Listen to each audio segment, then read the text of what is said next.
So that was the first section that we're doing on gridding today. This is not a section on gridding. This is the second half of the beading tutorial, or not the beading tutorial, the interfacing tutorial. I looked at beads and my brain said beads. So last week I showed you guys how you would use interfacing and why you might want to use interfacing. Today I'm going to show you how to use the interfacing to make yourself a patch. So I've got this beaded butterfly here, and it's actually a perfect example because it's been sitting in a finish bin for about 4 months. I just haven't got around to finishing this.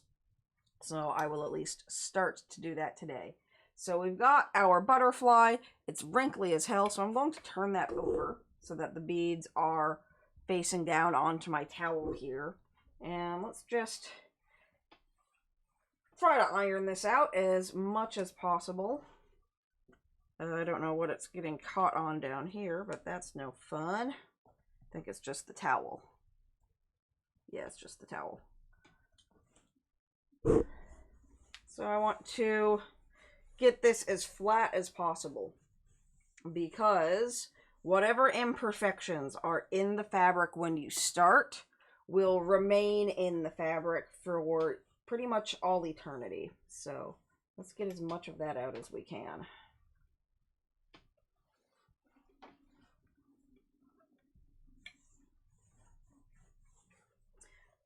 And there are several different ways you can do this. This was stitched on hardanger, so it doesn't work the best. If you guys want, I can also show you a version on Ada, although that section of the tutorial has not changed. What this is, while I fix up my fabric a little bit, what are you stuck on? This is actually an update to a tutorial I did at the very beginning of this channel. Very, very beginning. And using interface to make patches takes out what I think was the most difficult aspect of doing it, that I think a lot of people had a hard time wrapping their heads around. And that is what happens if your pattern, or your project rather, isn't square. Well, our butterfly is not square, so we will see. So I think this is about as good as it's going to get without steaming it.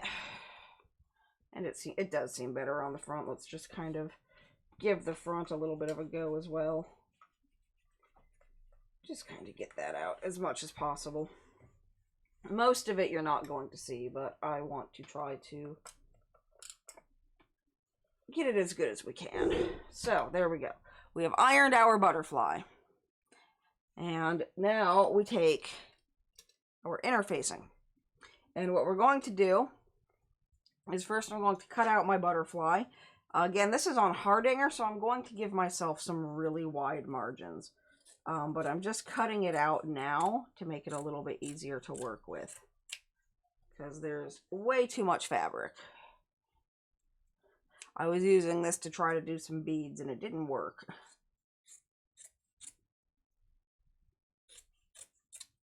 Okay, let's go ahead over here, kind of cut that.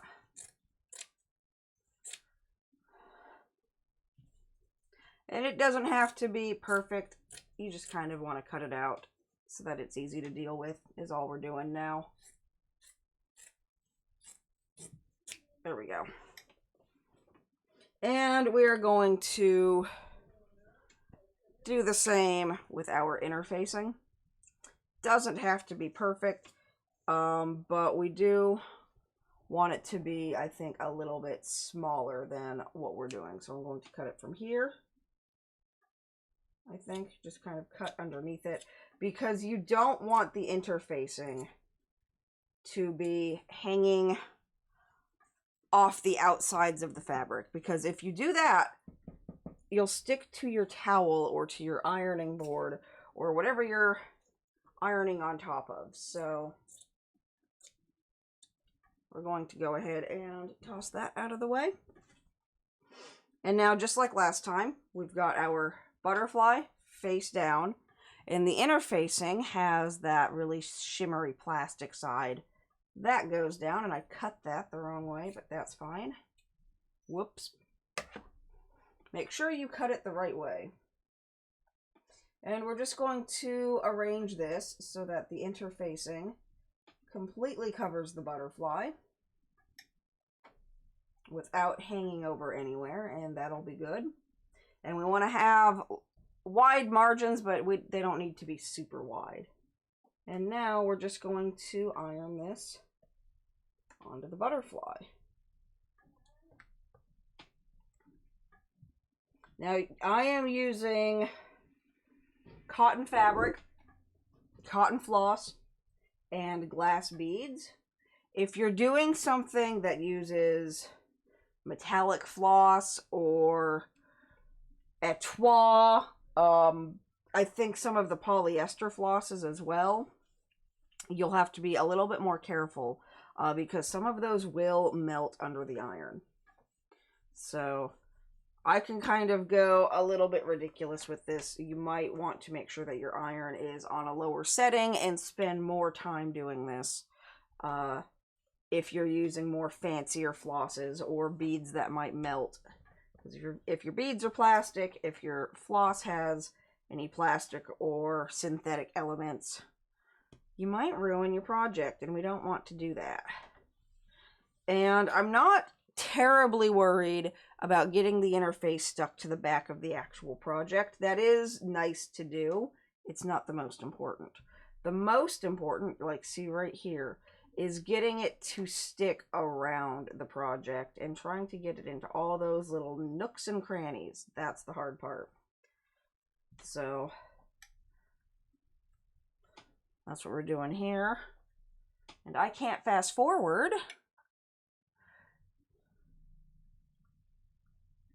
And the reason why you want interfacing on the back of your project is for the next step, because we can't just turn this into a patch. That on its own, the Harding or the Ada, without doing something else to it to stiffen it up and to shore up the edges, the edging just won't work. And the previous way that I did it, I showed you where you folded your edges over, and that created some kind of bulky elements, and it was really confusing for people. I find that this way with the interfacing is a lot better. It's a lot better, and I think we're starting to get there. It doesn't feel like it's going to be coming off, so I'm going to unplug my iron so I don't burn myself. Be gone.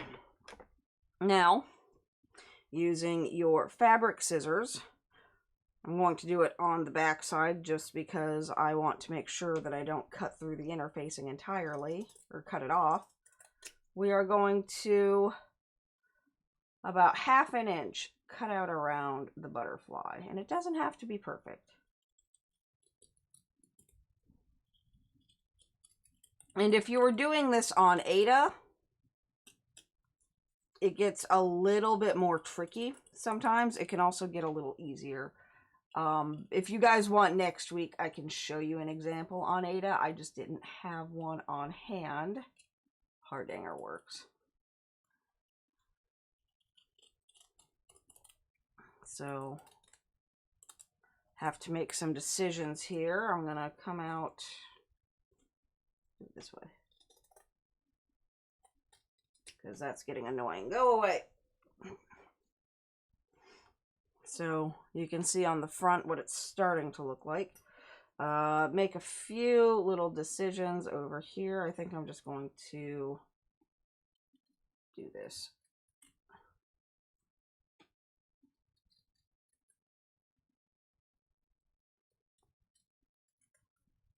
And give it kind of, there we go. So on its own,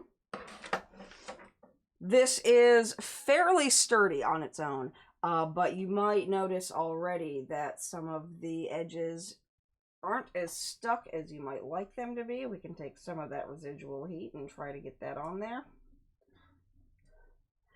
But the interfacing isn't to keep your patch held together forever. The interfacing is to keep the patch held together long enough to do your edges. So we're going to get ourselves some floss, and wonder where my scissors went. we'll just use the big ones, that's fine. And at this point, use whatever color of floss you want. Just going to kind of snip it there. And then we're going to grab a needle.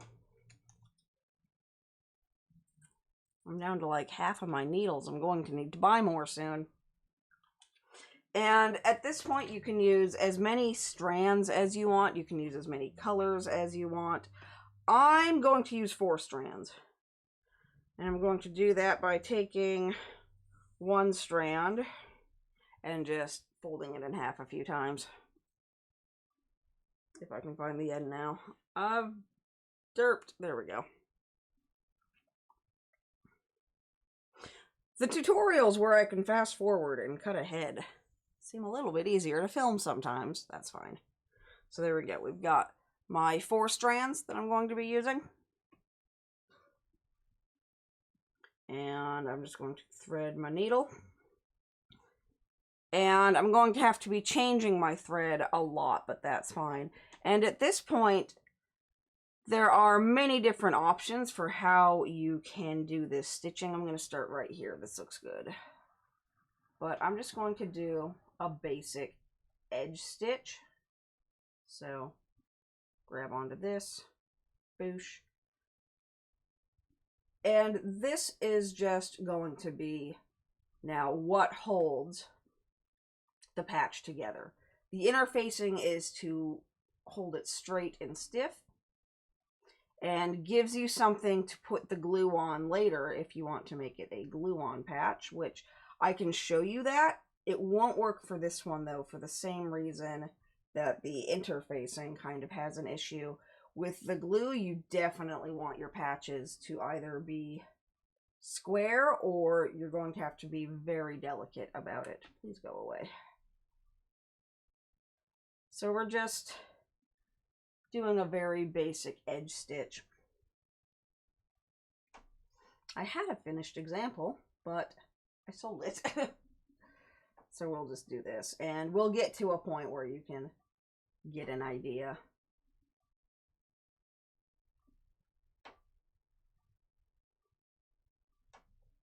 And if you decide to use the glue, what I use, it's called Heat Bond. I actually don't have any nearby that I can grab. But it's basically a sheet of like butcher paper that has some very soft hot glue just kind of slathered over the top, and you put the glue down. It's very similar to the interfacing, actually. It's almost identical to the interfacing, only you pull the page off after it's cooled and you're left with a layer of thick iron-on glue on the back of your patch. It's exactly the same sort of thing.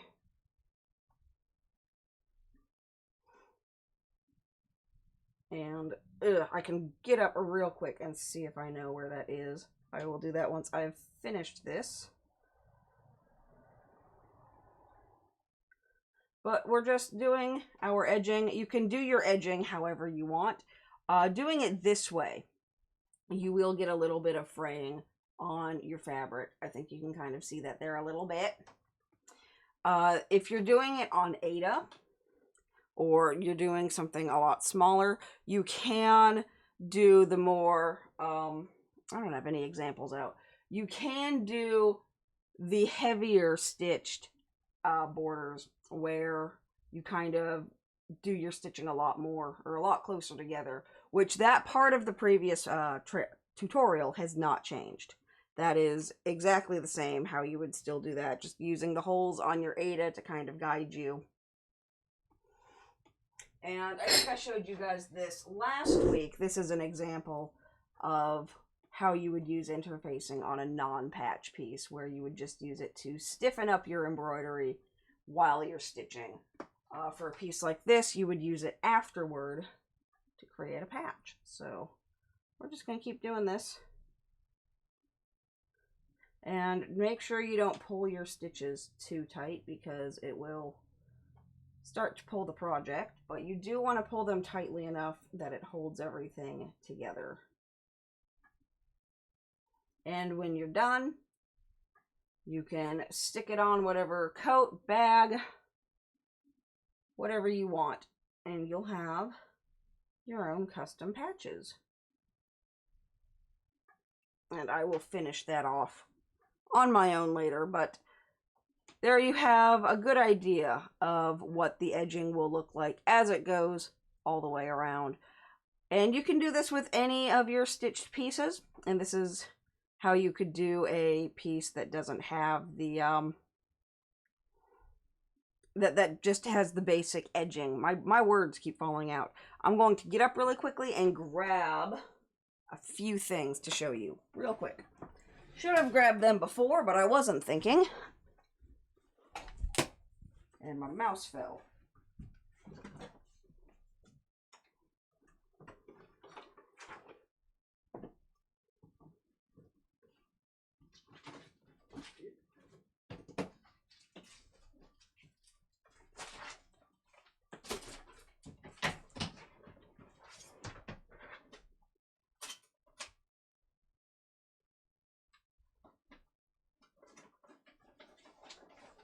Okay, here we go. So here is an example.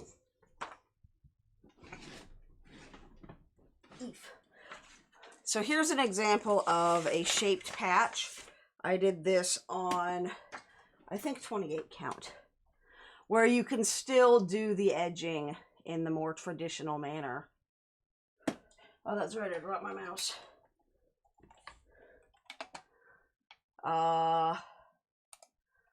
Let's change the focus so I can really get in here. So here you can see the more traditional edging, which was kind of tricky to do around his fiddly bits, but you would just kind of very delicately take your floss and go around and around and around and around and around forever, basically. And it has fallen out. But this is heat bond. I like to get the Ultra Hold. This is what the package looks like. There's no steam required, machine washable, and it is just some paper that exactly like the interfacing. If I can find an edge, here we go. You've got this really chunky, shiny side, and then you've got your paper side. And this is the glue, so you would do exactly the same thing. You would put your patch down. You could trace over it and then just be very careful. As you can see, these come in huge, huge sheets. But you can put your patch down, trace over it, and just be kind of careful about it. I don't personally like using it for these kind of odd-shaped pieces, though, just because it's very easy to misjudge what you're doing and then accidentally glue yourself to the table. But there we go, just a little continuation from what we did last week, showing you another way why you would want to use interfacing on your embroidery. It's a good tool to have. I would recommend going down to Joann or whatever local fabric store you have. You want the lighter weight ones generally. They do get incredibly heavy, but the lighter weight ones are easier to stitch through. They're easier to use, and they're just really nice for patches. I don't remember how much it costs. I really don't, what the yardage is on that, but it's pretty cheap. I know that because you use it for pretty much everything.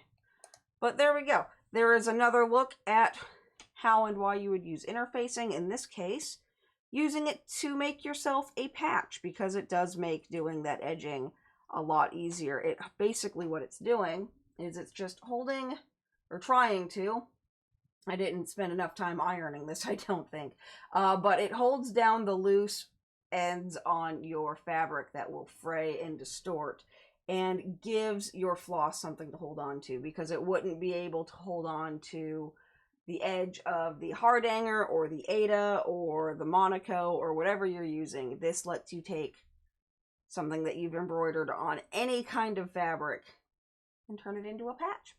Very, very simple. So there we go. That's a tutorial I've been wanting to update for a very, very long time. It just really hasn't happened. So I hope this came in helpful for people. I always like seeing how you guys use these tutorials and what you do with the information in them. So thank you guys so much for watching this. Hello JB. And let me know what you make. I want to see your patches. But thank you guys so much for watching. I will see you guys next time.